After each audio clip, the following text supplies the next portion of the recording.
Have you ever experienced that in practice you hit great serves, but then in a real tournament or a match, suddenly your serve percentage, let's say, goes down? Or also at work, you have a sales conversation with a potential client and you know exactly what to say, you prepared well beforehand, but during the meeting, the conversation, you forget what to say or you're not able to hear the feedback and you ask the wrong questions, and there's a tension where the prospect initially maybe was interested, but now they're not interested in buying whatever you are selling. If that's the case, then I know first of all exactly what it's like, and in this video I'm going to share a practical insight that you may haven't heard before that has helped my students to excel more under pressure with more confidence, and something you don't really hear in most of the traditional sports psychology or mental training or from other performance coaches. This is not Nathan's method, but um, based on observing, working with over 100 tennis players right now, and also backed by neuroscience, where you actually develop new neural pathways in your brain and in your body. So before we dive in, I actually want to share some of the pitfalls as well that I see with many tennis players and entrepreneurs when they try to get better results. So one of the things, and by the way, I can relate to this so much as well, is that they only focus on improving their skills. So let's say your serve is off and it's your toss that's a bit low. Well, when you see this happening in a tennis match, you could, let's say, improve your toss in practice. But let's say if it goes well in practice, or if your first serve percentage is good, let's say a 70% in practice, but then in a match suddenly it goes down to 50%, or your toss gets worse, then it's not that you do not have the skill, because you have actually shown the skill before. Or let's say in business, you know exactly what to say, but you forget the words, or suddenly you don't feel as confident. Sometimes actually what could happen as well with some people is that they have more pressure before the initial tennis match, the sales meeting as an example, when they have really worked on their skills a lot, because they build up high expectations. Oh, I'm gonna do great at it. But the moment when, let's say, they make a mistake, the serve goes out, the prospect doesn't show the interest, suddenly their confidence is being hurt and they feel more insecure and they start to doubt themselves. And as a result, their doubts can have a negative impact on their performance, and now they make another mistake and now they're in a negative cycle. So how do you get out of the cycle with a practical insight? So this is something I share in my program, Neuro Peak Flow, for students who pay for my service, but I'm going to give it to you here. Is one thing to do is also just another quick pitfall that comes to mind right now, is that people that try to be really positive, for instance, don't worry about the score. The problem with that is, if you still do worry about the score, or still you don't want to lose a potential sale, if your actions do not align with your mind, so for instance you say don't worry about the score, but then you still play like you don't want to miss, well, then there is an inner conflict, and your body or your subconscious mind is winning the battle against your conscious mind.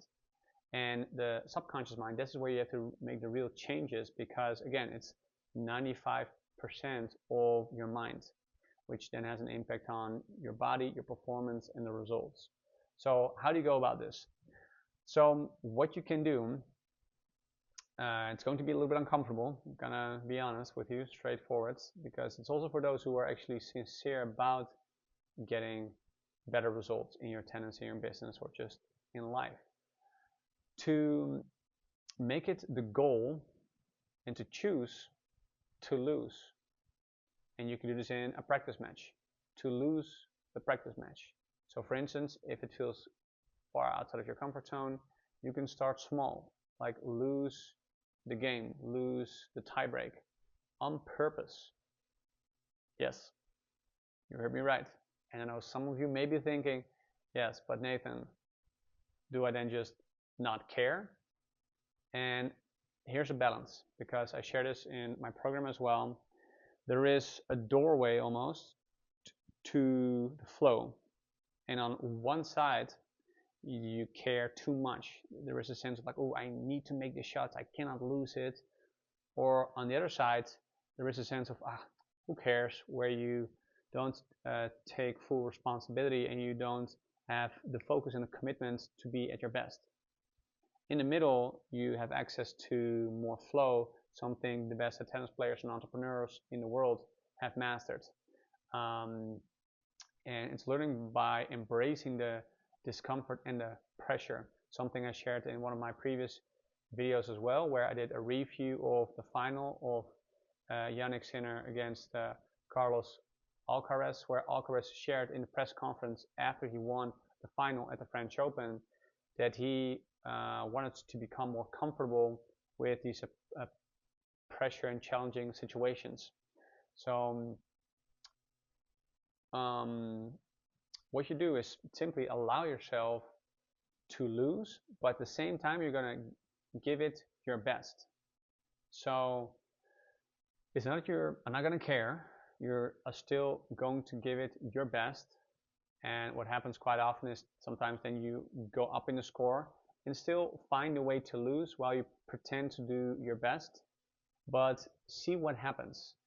And again, some of you also may be thinking, and I totally get this, well, I want to be respectful of my opponent and not just not give it my best and just give him the win, like just lose and give it to him on purpose. But and I totally understand, and you also want to be respectful of your opponent, your partner who you are playing with. But that's also why you can start small, and at the same time you can also the opponent can learn from it as well. You can share it afterwards as well that you were doing an experiment, and it's also just for one time, right? But it's about really learning to allow yourself to miss, to lose, while at the same time giving it your best. So find a way to lose and see what happens. And it should feel a little bit uncomfortable, because if you do not feel uncomfortable, this is where you do not try at all. But see what happens and watch, yeah, just watch it. I don't want to say too much. I've had some great feedback from my students, but it's about expanding your comfort zone. So, initially you start this in a practice match, but slowly and surely you integrate this more into real matches or into pressure situations, where you learn to find the balance between giving it your best while at the same time being completely non-attached. And this is one way to do this. So yes, for those of you who are actually sincere about it and who are actually going to implement this, I'm really curious to hear what you get out of it. So share it in the comments here below. I genuinely hope this was helpful. If it was, please like and subscribe to my page. My goal is really to inspire and help more people shift their mindset and look at their tennis, at themselves in a new way that has helped me and the 100+ students I have worked with to actually get results. So again, that's all I got for you, and I'll see you on the next one.